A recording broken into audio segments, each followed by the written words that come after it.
Hello, I'm Buddy Roemer. I'm from Louisiana. I've been a governor and a congressman. I'm 68, but you know what I'm doing now? I'm running for president, and I'm on Stipkovich Live, and I honor them so much for giving me a chance.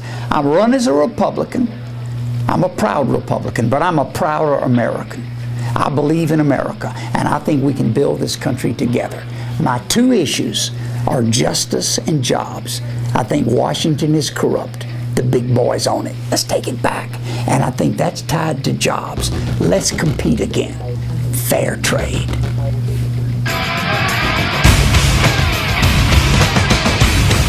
Stipkovich Live, welcome to Boston. We're here at the Boston Globe, and we're speaking to Governor Buddy Roemer, presidential candidate, and an interesting sort of perspective on things. Governor, how are you? Thank you. Good to be here. You know, I've looked at your campaign, some of the notes. I've watched and heard many of your interviews and speeches, and I find you beyond refreshing. You know, one of our senior editors, Charles Faddis, is a retired CIA head, and he said this is the most refreshing and interesting candidate I've seen.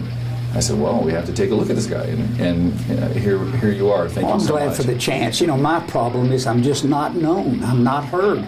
I've been in none of the national debates, and it upsets me. I can't control it. Right. I'm the only guy running who's been a congressman and a governor, and you would think that I might get asked to be in the debate, so we'll see. And CEO of a pretty good-sized bank, yeah, that got no bailout money, profitable, so I don't know. What do you think that is? And is that part of your campaign reform? Well, you introduced me by saying that this is an interesting candidate, that he takes a little bit different view of things. Those were your words. And that's why I'm not in the debates, I feel. They don't want somebody to say, I love America, but I don't like its politics. And I think our politicians are bought and sold by special interests. And they don't want somebody saying that, because everybody running, from the president to every Republican candidate, take PAC money, large amounts of special interest money, and super PAC money. It's not right. It's dysfunctional. What America needs is a leader free to lead, who puts the country first, not his or her party. And that's what this campaign's about. Did that have anything to do with you changing parties back in? It did. It's a point that you bring up, I think, wisely. In 1991, I changed from the conservative Democrat that I was to be a Republican. Now, I didn't change anything. I'm the same guy. But the party changed on me. I thought the Democratic Party had begun to move way too far to the left. And by that I mean emphasizing the size of government, right, rather than the efficiency of government. Right. You know, we need government in some places. A strong military defense, fair trade, stop unfair trade, a decent foreign policy. National security is at risk. I wanted Louisiana to have two parties. We were a one-party state, Democrat, so I changed to be a Republican. I felt more comfortable there, and Louisiana is now a two-party state. It's stronger. Wow, that's fantastic. You know, you mentioned security, foreign and domestically as well. Tell me a little bit about your approach to nation building and going in and out of places like Afghanistan and having a strong national defense, but not overdoing federal spending, military spending, and so on. Balance, balance. America first. Teddy Roosevelt, speak softly, carry a big stick. We're not the policemen of the world. We need to quit acting like it. We are the leading nation on earth, and we are at risk when dictatorships and anti-democratic or democracy forces run. I think our foreign policy is ruled by oil. We ought to be energy independent, get the oil bear out of the room, and then we can decide on what makes America better and do that. I would not have our Marines do oil duty. Right. I would scrub the military budget, keep us strong, but maybe 1,100 bases overseas is too much, too expensive. Right. When we're borrowing 42 cents out of every dollar, when we are going to be lucky, and it's going to be tough to repay all this debt we have. We need to stop wasting our money. Now, you asked me about nation building. I like nation building when the nation is America. And I think the nation we need to start rebuilding is the one in which we live in, the one in which you and I are talking about, and the place where the Boston Globe sits, the USA. Right. I think we're losing jobs. I think we're spending money we don't have. I think we have a tax code that you can't read. And it's these things that need to be reformed. I'll say this, if you'll let me. There's no reform that I see necessary that doesn't require a first step. Let me describe what I mean. Jobs reform, fair trade reform, oil addiction reform, foreign policy reform, budget reform, tax reform, health care reform. No matter what you look at, the first step is going to be campaign reform. Because I think we live in a country where the people don't run it anymore. Special interests do. Right. The top 3 or 4%, or as Occupy says, the top 1%, whatever that percent is, there are a handful of people trying to run 310 million Americans, and they're not doing a good job of it because they're bought and sold. Right. So I would start with campaign reform, and then I would go to budget reform, to tax reform, to foreign policy reform, to fair trade reform. That's the process I would do. I understand this question because I mean it in a supportive way. Right. But doesn't that starting with campaign reform sort of almost defeat itself in that the minute you start reforming your own campaign contributions and your own sort of policy, it's self-evident now. You're having a difficulty getting in these debates, which you are completely qualified and should be in. Well, I'm a Methodist boy, and I believe in miracles, but I can't control those. Right. So what I have to do is what I believe is true. Right. What I have to do is what I've done before in cleaning up the state of Louisiana. Right. And the way you start is to practice what you preach. I can't run for president and make campaign reform the major issue without making it the major issue in my campaign. It makes it harder. Here are my rules. No PAC contributions accepted. $100 maximum is what I'll take. I report everything, full disclosure. I have a 48-hour reporting period, not 120 days. You know who gives me money? When they give it to me. I don't take a check from a lobbyist. I don't allow super PACs. I don't allow PACs to give more than individuals, and I don't take any PAC money at all. And when I'm president, we're going to do these 5 things and add one more thing. Criminal penalties for politicians who break this law. Here's what I want. I want Washington, D.C. to stop being the capital of corruption and start being a leader for the free world. I propose that I should be president for 4 years as I bring a broom and clean Washington up.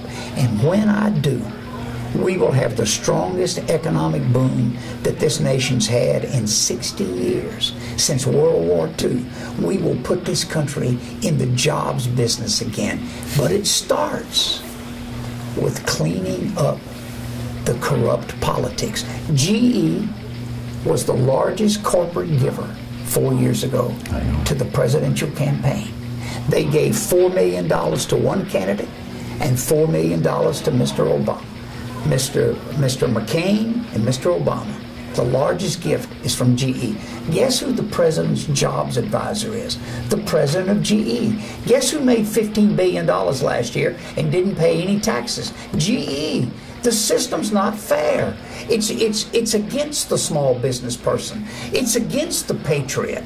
It's against the average man and a woman who start their own business. It's against plain people. And I think that we need to recapture this country from the special interest. You say, well, buddy, isn't it self-defeating? Can you win doing this? I need 1 million people to stand with me. I said that supportively. I know you did. Okay. No, I'm not fussing. Right. You made a very wise statement. If this were easy, somebody else would have done it. Right. Because they know it's right. Right. Ask any other politician quietly. They know it's right. Right. They know Washington's bought and sold. They know it's corrupt. They know Congress is doing insider trading, conflict of interest, riding around in limousines. None of them ever get beat. I mean, they take large retirements and then they become lobbyists the next day. Right. Not right. The other candidates know it right.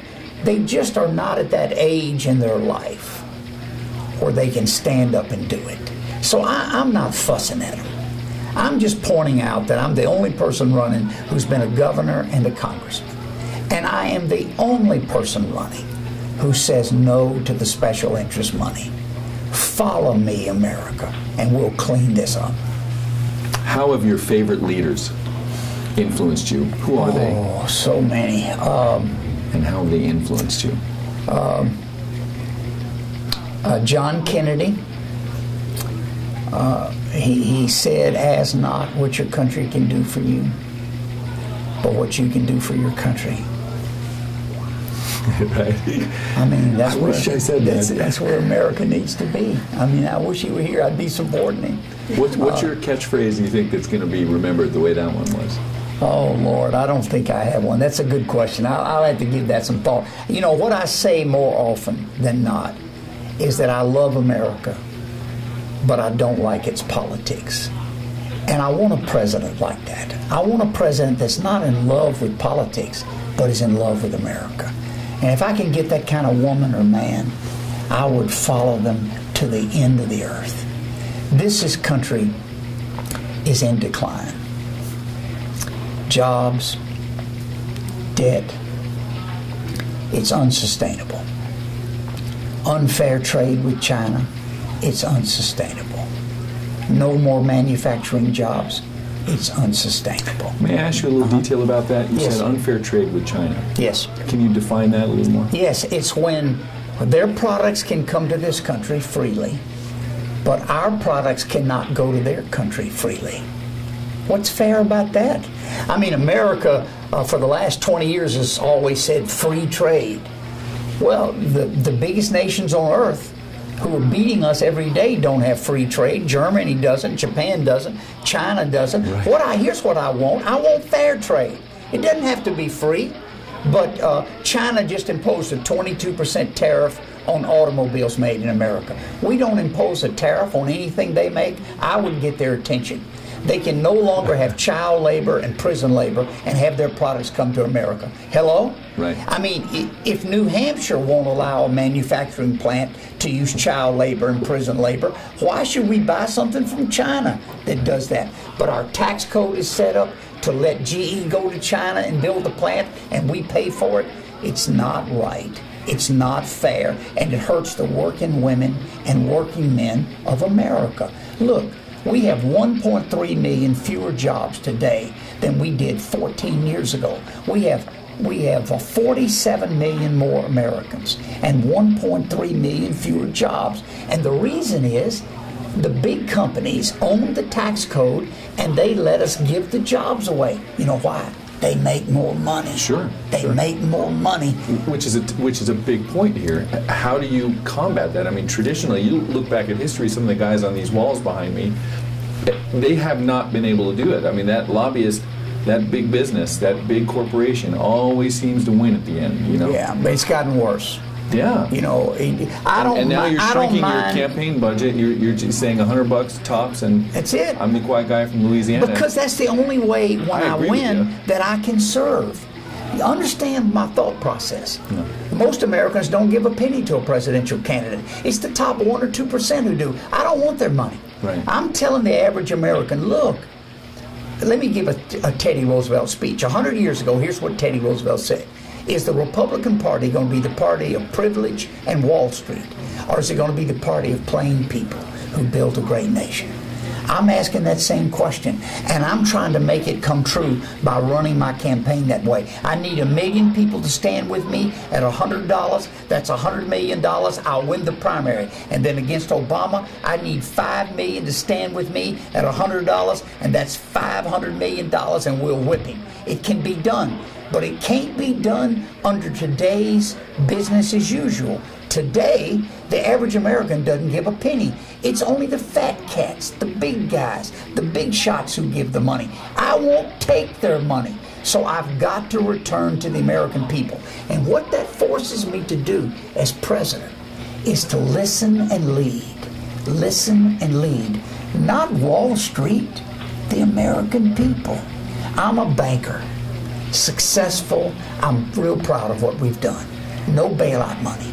I watched Obama sign that bank reform bill and run to Wall Street for his payoff. $35,800 a ticket, sponsored by Goldman Sachs. I'm telling you, we are corrupt at the top. And the first thing I have to do before I balance the budget, before I do tax reform, the first thing I have to do is put the special interest back on the sidelines and ask the American people to come to the playing field with me. How are you going to do it? That's real simple. Appeal to people during the campaign, not after the campaign. My election is right now, and I appeal to the American people to do something you've never done.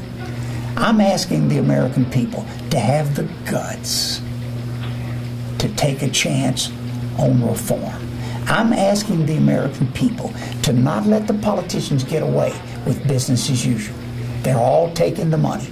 I'm saying, whoops, if you love your children, if you love your grandchildren, if you love your country, take a look at me and let's do this. And when I'm elected this way, I will challenge the Congress in my first bill. It'll be on campaign reform. And I'll tell them, I want to work with them, I want to listen to them, I want their ideas, but we will pass this bill. And if we don't, I will veto every bill that comes to me until we get this done.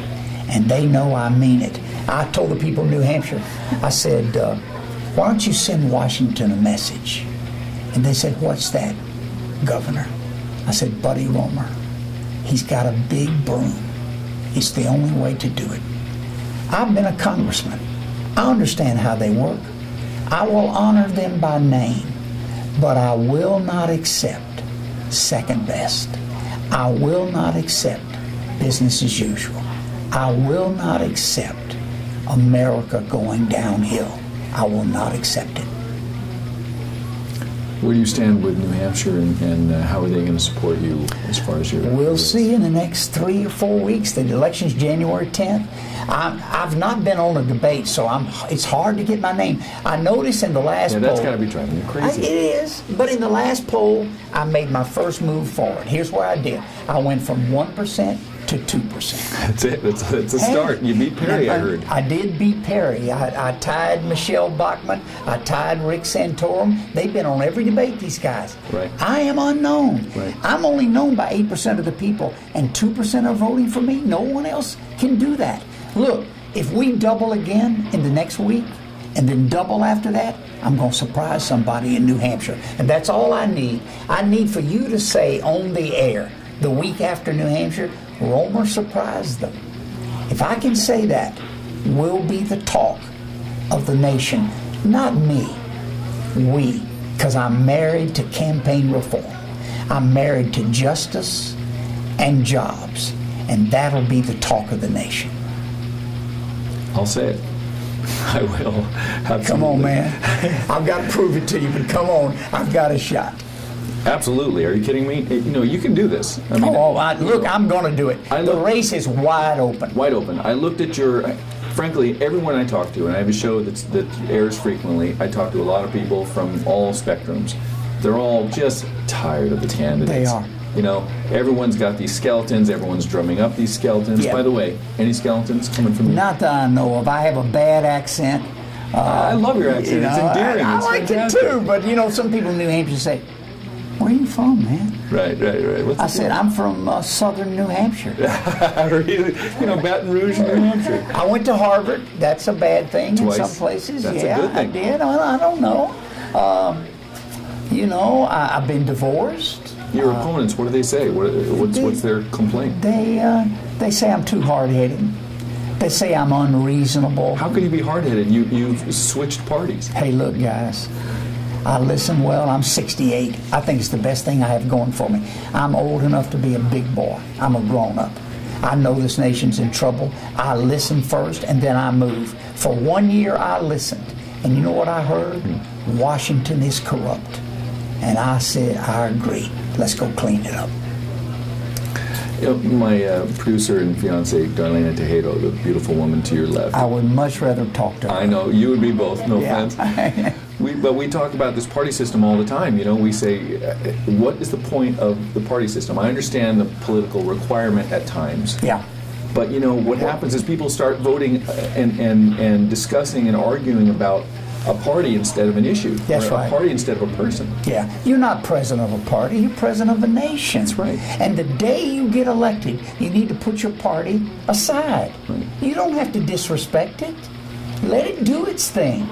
But we need a united country. Right. The way you build a nation is to ask everybody to join in and to give according to their ability to give. And if they're old, give wisdom. If they're young, give energy. If they're in between, give a little of both. But I will reach across the aisle. I will appoint Democrats to my cabinet, Republicans to my cabinet, independents to my cabinet, women to my cabinet, men to my cabinet. We will build America, and we'll do it from the center. And I have a history of this.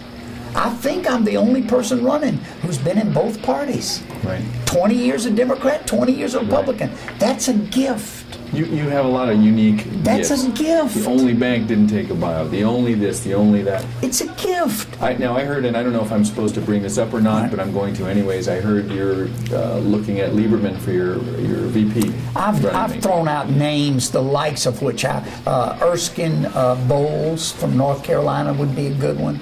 And I've used other names. I have not made that decision yet. We will look when the time comes. Okay. But those are the kinds of names that I'll be looking at. Independent, American first, and can work with me. Believe like I do. Right. We talked a little bit about fair trade with China, for example. Yes. You made some examples of fair trade in China. We talked about nation building, U.S. nation building. Right. We talked about keeping a strong economy and a strong military. Right. How do we balance that with not becoming an isolationistic? We don't want to do that. We don't want to be an isolationist. I like Ron Paul a lot. He seems like a decent guy. I used to work with him in the House. We were both elected to the House 30 years ago. He's way older than I am. You said it, I did. Yeah, 30 years ago. And he's a decent guy. He's honest guy. He says what he believes. But here's where we part company. Right. I mean, as a banker, he and I agree on the central bank. It needs to be cut back. It needs to be managed. It needs to be structured. Where we disagree is on foreign policy. I believe that America has a role to play in a peaceful world. It should be a leader. It should be a friend. It should offer the hand of friendship to all who would join with it. But it will insist that a nation that's being stepped on, a nation that's being treated incorrectly, be given a shot to stand up. I've already said that I'm not for us being the policeman for the world. We shouldn't get involved in every skirmish. Right, but sometime, somewhere, someplace, there's a need to stand up. And if we have to use our military, then we have to do it. I would prefer economic sanctions. That's what I would do with Iran, for example. I wouldn't let a single product made with Iranian oil to come to America. I would put the squeeze on them so hard they would cry. To what end? What are you trying to gain? Get rid of nuclear proliferation. I think Iran is being false in their claim that they're not building uranium-grade weapon-grade uranium, Right. and I think we ought to stop it. I wouldn't send an army over there. Very expensive, very bloody, loss of life. I would do economic sanctions. I passed a bill in Congress in 1986 to put sanctions on South Africa. Nelson Mandela had been in prison for 27 years or 30 years. Right. We passed it in the House and the Senate. Took it to the president, and he signed it 7 months later. Nelson Mandela walked free. We are much stronger economically than we give our credit. We always send our army first. Don't do that. Send our economic might first. Save the army. Save the Marines. Save lives. Let the country that's targeted know we're unhappy, and here's why. You don't have to change your country. Right. You just have to stop building nuclear weapons. Right. What about Cuba? How do you feel about the situation there? What would you change? I think it's changing as we speak. I think we're gonna be a good trading partner with Cuba, but we have to stand by American policy to not allow trade until the dictator gives up his power. Just that simple. No trade. Dictator gives up his power. We're not going to make the dictator look good by sending fresh automobiles in there. Not right. Right.